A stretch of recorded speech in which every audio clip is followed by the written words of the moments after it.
kita lah gitu. Terus kemudian mereka bisa berproduksi, mereka jual dalam bentuk sudah di plastik gini nih, higienis gitu kan. Gitu. Terus kemudian nanti di outlet kita tinggal digoreng aja. Gitu. Terus kemudian digoreng, nanti tinggal customer tinggal milih, kita ada bumbu tabur juga ada gitu. Ada saus mayones juga ada. Jadi tinggal milih nih. Gitu. Yang dimakan oleh Pak Ci rasanya apa, Pak? Rasa singkong original. Rasa bayar. Original. Original. Enak. Singkong yang enak. Ya. Nah, jadi ada bumbunya juga yang untuk menambah cita rasanya sendiri. Ini kan kalau kita lihat ya, singkong kan bisnis yang dianggap tidak menguntungkan kan awalnya ya Pak Ci ya. Tapi kalau Pak Ci sendiri melihat peluang ini bagaimana? Ini peluang yang besar sekali. Karena apa? Singkong itu mempunyai satu saat yang kita tertagih, menjadi tagihan.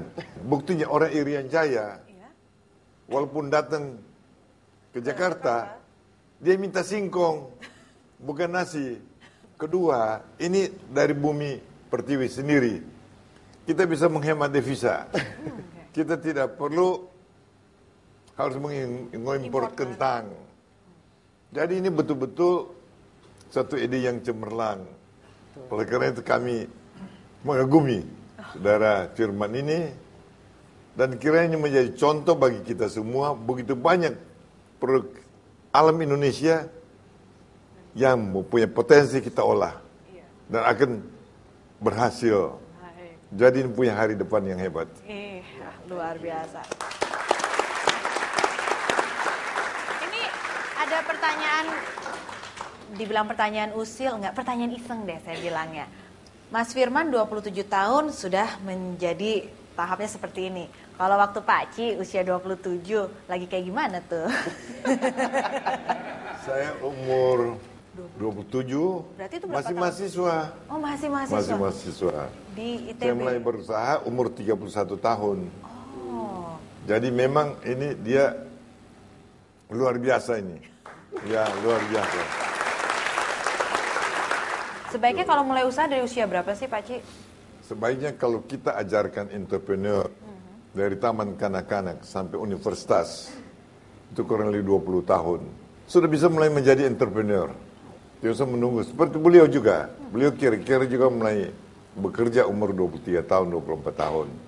Bahkan Anda lihat di Amerika, ada orang 16 tahun sudah jadi entrepreneur. Nah, kita harapkan sekolah kita itu merubah sistem pelajaran dari taman kanak-kanak sampai universitas. Tapi pada waktu mereka di universitas, mereka mungkin memulai untuk usaha sendiri. Itu susah sekali tuh mengubah pola pikirnya, sudah menaun-naun kita. Itu memang sulit sekali. Iya. Universitas Ciputra, waktu kuliah umum saya pertama, mungkin mahasiswa terheran-heran. Dosen juga mungkin terheran. Saya bilang, kalau kalian bisa berusaha, tingkat kedua Anda tinggalkan sekolah. Mau mulai usaha sendiri. So, sini bukan Anda mencari diploma. Anda mencari ilmu dan kemampuan untuk hidup. Nah, itulah pola pikir itu yang harus dirubah. Sekarang kan asal mencari diploma. Nah, diploma dibutuhkan untuk mencari pekerjaan. Untuk cari pekerjaan. Iya. Ya. Sekarang beliau tidak akan pernah pakai ijazah seumur hidup. Saya juga tidak pernah pakai. Ini yang harus dirubah. Jadi sekarang bukan mencari pekerjaan, tapi menciptakan pekerjaan itu sendiri. Benar, seperti yang dilakukan oleh Mas Firman, yang sekarang pegawainya sudah 43. Itu bagian dari visi kita kan, banyak menciptakan lapangan pekerjaan gitu. Seperti Pak Cip ya. Oke. Mungkin Mas Firman ada yang ingin ditanyakan, kebetulan lagi bertemu dengan Pak Ci. Salah satunya mungkin selain ini ada nggak sih usaha lain yang dimiliki oleh Mas Firman? Ya ada, kita ada usaha lain juga gitu kan, baik usaha kita maupun usahanya orang lain Mbak. Kita bantu untuk kita kembangin Pak C. Jadi kita ini lagi seneng ini Pak C, membuat mempackage usaha gitu Pak C. Gitu. Kira-kira menurut Pak C, kesulitan apa sih kalau kita mau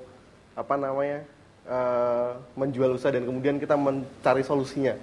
Gitu usaha Pak C. apa? Misalnya usaha kita minuman Pak C, yang sederhana aja, dawet nih Pak C. Gitu, dawet gitu kan. Itu cendol ini Jogja gitu. sekali loh nih. Jawa banget. Gitu. Ada dua cara. Ya. ada fokus di sini dulu, menjangkau seluruh Indonesia, bahkan ke luar negeri, atau Anda pada waktu sekarang mau mulai usaha tambahan yang lain, di minuman dan lain-lain. Padahal levelnya belum terlalu kuat. Nah, itulah. Ya. Saya anjurkan, suruh Anda matang di sini dulu, jangan dulu fokus ke tempat lain. Beliau supaya menguasai seluruh Indonesia dengan brandnya. Perkuat brand. Ya, Tela Kres ya. Perkuat dulu. Ini lambang daripada Tela Kres. Sebelum menjadi brand, jangan Anda tinggalkan. Bahkan Anda ke negara-negara jiran. Seperti saya. Saya ke negara-negara tangga, bukan real estate. Saya belum macam-macam untuk pikir yang usaha lain-lain. nanti. Sebab Anda harus menguasai wilayah melalui brand yang kuat. Nanti Pak Sudah Max bisa terangkan hal inilah. Kalau sudah sebesar beliau, oke. Ke minuman, ke makanan, dan lain-lain. Ini saya harapkan Anda perkuat ini. Sehingga betul-betul ya Tela Kres ini akan menjadi jiwa daripada manusia Indonesia. Kalau dia ingin sesuatu yang enak, carilah Tela Kres. Ini dengan mudah orang akan tiru. Betul. Pasti dong. Malaysia akan tiru, Brunei akan tiru, Singapura akan tiru. Iya, apalagi modalnya murah lagi. Ya, makanya dia harus, kalau Anda sudah punya brand satu kota, satu negara, Anda berlari berada di depan. Ini kan jadi salah satu kendala nih, mengingat ini adalah satu usaha yang gampang ditiru oleh orang. Nggak takut, apalagi kalau udah membukanya ini loh, rahasianya ini adalah singkongnya seperti ini, di packing dengan frozen segala macam. Pernah ketakutan nggak sih? Enggak Mbak, karena kita juga tetap ada ini ya, inovasi terus ya. Jadi misalnya kita udah ada bumbu tabur rasa ini gitu, kita juga keluarin nanti bumbu tabur rasa buah-buahan. Gitu. Kita nanti kasih saus. Kan banyak dijual di pasaran, bisa ditiru. Tapi kualitasnya beda gitu. Terus kemudian kita juga kita juga jual dengan sebuah sistem penjualan gitu kan. Bisa saja mungkin rasa dengan rasa yang sama mungkin tapi harganya jual lebih mahal. Akhirnya kan tidak visible untuk dijual di luar kota dengan banyak wilayah kan gitu. Akhirnya kita lakukan itu. Terus kemudian dari segi kontinuitas menu, kita tambahin lagi Tela Kres, nanti ada Tela Lapis, kita ada Tela Jana, ada Tela Bola, gitu kan, modifikasi lagi. Nah, gitu, ini yang terus dikatakan inovasi. Ini contoh inovasi. Inovasi itu harus jalan terus. Baiklah pemirsa, namanya perbincangan kita semakin hangat saja dan akan lebih menghangat lagi apabila kita akan berjumpa dengan tambahan nih satu orang narasumber lagi yang tadi sudah dibocorkan oleh Pak Ci, yaitu beliau sudah dikenal dengan produknya dari Garuda Food. Kita akan berbincang-bincang dengan Bapak Sudah Max, tapi tentu saja setelah yang melewat berikut ini tetap di Miliarder sebelum 30.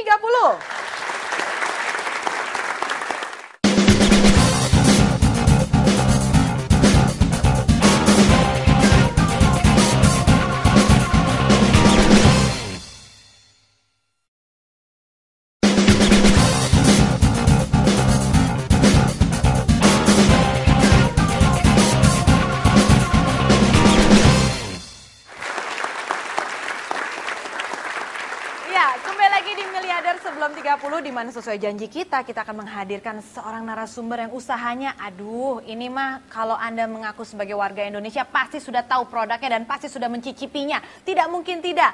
Dari Garuda Food kita undang Bapak Sudah Max.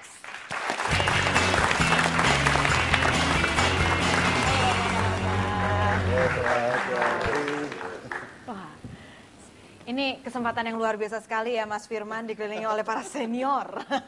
Baik, tadi kita sudah sempat berbincang-bincang sedikit nih Pak Sudah Max bahwa Mas Firman ini kan contoh entrepreneur muda. Sebelum usia 30 sudah memiliki inovasi, Tela Kres. Nah, kalau kita boleh bincang-bincang sedikit, berbagi pengalaman dari Pak Sudah Max dengan usahanya di PT Garuda Food ya. Pertama kali Garuda Food muncul, itu produknya apa sih? Nah itu, karena banyak sekali nih produknya sekarang. Ya, sebetulnya Firman ini lebih hebat. Oh, kenapa begitu Pak?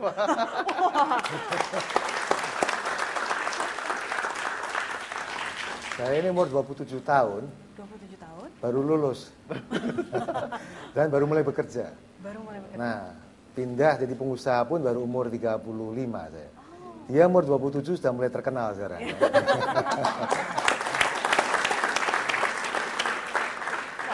Nah, sebetulnya usaha Garuda Food kan awalnya itu dulu kita itu sebetulnya dekat-dekat dengan usahanya Firman ini, yaitu adalah menghasilkan tepung tapioka. Nah, hanya nasibnya berbeda. Kalau ketela singkong itu saya lumatkan gitu, sehingga nggak kelihatan bentuknya, akhirnya baru menjadi tepung. Ya, justru bukan dilumatkan, tapi disayang-sayang sama dia. Gitu. Diberi bumbu, diberi apa gitu. Nah, dari tepung kemudian orang tua kami mulai melangkah ke kacang sebetulnya, kacang kulit. Kacang kulit, tapi pada waktu itu memang masih belum menggunakan merek, masih kacang dijual dalam bentuk bulky begitu. Baru kemudian di tahun 94, itulah pertama kali kita mulai membangun brand. Awalnya waktu mengembangkan kacang ini juga mengalami suka duka gitu. Oh, di mana tuh suka dukanya? Tahun 94, saya pada waktu mulai beriklan itu pada waktu itu kita bahkan pernah mengalami masa yang menyedihkan, ditolak gitu. Ditolak oleh iklan? Ditolak oleh sebuah program di sebuah televisi. Iya. Dan kemudian waktu itu kita tanya gitu kan, kenapa kok ditolak gitu kan? Dia bilang, mohon maaf kita tidak terima iklan dari bangsa kacang atau jamu katanya gitu. Oh, diremehkan lah produk itu. Nah, kalau kacang aja diremehkan gitu, apalagi ini dalam tanda petik ketela gitu kan. Lalu bagaimana dalam meyakinkannya atau mengubah pandangan orang terhadap kacang yang dianggap begitu kecil? Melalui keberhasilan. Melalui keberhasilan orang akan disadarkan bahwa dia mempunyai pandangan yang salah gitu. Sama seperti ini ketela. Kalau kacang kan kalau kita mau meremehkan orang kan nggak sampai keluar kata-kata kamu kacang kamu gitu kan enggak. Tapi kalau kita mau meremehkan orang kamu telo kamu. Jadi lebih berat perjuangannya Firman ini lebih berat. Oke, nah ini jadi penasaran juga. Waktu itu menembus pasarnya bagaimana Mas Firman? Ya, jadi pertama kita kan tes pasar nih di sekitar kita gitu kan. Jadi ada anak kecil itu yang datang gitu kan. Dia beli gitu, terus dia bawa pulang untuk oleh-oleh ibunya. Ibunya bilangnya gini, ini nih bukan telo ini nih kentang gitu. Sampai 3 kali sampai ibunya diajak baru percaya kalau ini singkong. Gitu. Jadi dari cita rasanya itu dulu yang harus kita ubah gitu. Ya. Dan itu butuh trial and error terus ya Mbak. Jadi kita itu. Jadi kita keliling ke tangga-tangga dikasih gimana Bu, enak enggak gitu. Lama-lama jadi kita nemuin satu titik, oh ini enak gitu. Gitu. Akhirnya itu tes pasar akhirnya. Gitu. Pak Cik, bagaimana ini langkahnya sudah benar belum sih yang dilakukan oleh Mas Firman? Saya ingin tambahkan. Oke. Kita punya mall. Kalau orang datang ke mall tidak pakai sandal, dia bilang anak singkong. Jadi memang apa Pak Sudamex bilang memang dianggap remeh. Betul. Tapi justru disitulah kita mengatakan bahwa apa itu istilah entrepreneur buat saya? Itu merubah kotoran dan rongsokan menjadi emas. Nah inilah. Contoh. Ini yang dianggap rongsokan, kotoran, oleh beliau jadikan emas. Ini luar biasa sekali. Luar biasa. Kalau tadi kita dengar Mas Firman sempat nih memiliki pandangan ingin memperluas bisnisnya ke bidang yang lain, yaitu bidang minuman ya Mas ya? Iya, minuman. Nah itu pandangannya bagaimana nih? Sebetulnya setiap bisnis itu menuntut memang fokus. Anda lihatlah di seluruh dunia itu yang menggunakan model konglomerasi itu hanya berapa banyak yang benar-benar berhasil gitu kan. Jadi fokus memang tetap relevan sampai dengan hari ini. Nah pada waktu saya merintis kacang di awalnya itu pun juga demikian fokus. Apalagi tadi kan Mbaknya udah sempat dilukain perasaannya tadi kan oleh satu TV program itu kan. Wah itu karena dilukain itu energinya itu kan mengalir begitu. Mengalir dan janji pada diri sendiri saya buktikan bahwa kamu salah gitu. Bahwa kacang bukan kacangan gitu. Nah itu yang kemudian tahun 95 adalah pertama kali pada waktu kami dikukuhkan oleh koran Kompas dengan istilah raja kacang yang tidak kacangan gitu. Kenapa Firman tidak berpikir raja singkong yang tidak telo gitu. Karena singkong adalah telo. Tapi berapa lama sampai akhirnya Bapak memutuskan untuk mencoba satu bidang yang lain selain kacang? Dan apa itu? Patokannya itu apa? Tahun sebetulnya kan kami mulai membangun itu sebagai brand tahun 94 kan. 94, kemudian tahun 96 kami masuk masih di kacang juga, seperti yang Pak Haji katakan. Jadi kacang itu saudaranya banyak gitu kan, seperti juga singkong dia, ketela maksudnya, ubi-ubian ya. Pada waktu 96 kami kemudian masuk di kacang yang disebut kacang atom. Ya, dari situ kemudian berkembang ke snack-snack yang lainnya. Jadi dari mulai kacang mulai berkembang. Jadi makanya ada bagusnya mulai Anda pikirkan dilihat dari family industry tree sendiri. Industry tree itu kemudian akan melahirkan produk tree-nya dia. Nah, ketela atau umbi-umbian ini sendiri kira-kira produk tree-nya seperti apa. Nah, kalau ini sudah Anda garap dengan optimal, baru kemudian Anda mulai masuk ke cabang berikutnya lagi. Masih di food juga gitu. Seperti yang saya lakukan bertahap begitu, akhirnya kami pelan-pelan masuk ke snack. Masuk ke snack, sehingga kalau kemudian sama Euromonitor dikukuhkan sebagai snack terbesar di Indonesia, sekarang adalah Garuda Food. Baru kemudian setelah itu kami mulai masuk ke kategori yang lain. Itu pun masih di food. Kita masuk di biskuit gitu. Demikian seterusnya bertahap. Dan setiap kali kita melangkah itu, kemudian kita pastikan bahwa apa yang kita sudah tekuni itu sudah mencapai titik yang cukup optimal. Jadi pada waktu kacang kami pertama kali rintis itu setiap tahun kita canangkan pertumbuhan itu terus tumbuh dan tercapai, terlampaui. Sama nih kalau kan Anda tantangan seperti itu, fokus. Ini kesulitan apa nih Pak ketika memindah dari kacang terus kemudian ke biskuit, kesulitan apa nih ketika lakukan perpindahan itu Pak? Sebentar, kesulitan ini kayak menarik sekali kalau kita bahas lebih dalam lagi, tapi keburu panas. Tahan dulu, kita nikmatin dulu ketela terusnya. Ketela terusnya sambil Anda juga mempersiapkan diri, kira-kira ada pertanyaan apa yang ingin disampaikan oleh teman-teman mahasiswa di sini. Juga kita akan buka kesempatannya sebentar lagi, tetap di Miliarder Sebelum 30.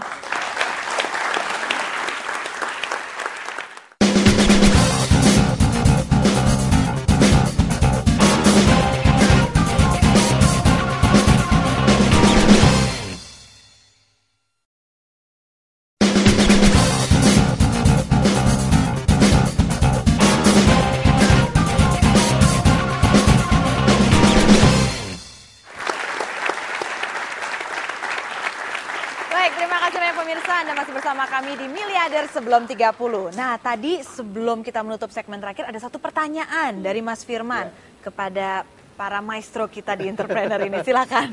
Ya Pak, jadi tadi tentang kesulitan nih Pak. Jadi di bagian mana nih kesulitan ketika kita udah mulai merambah ke produk yang lain.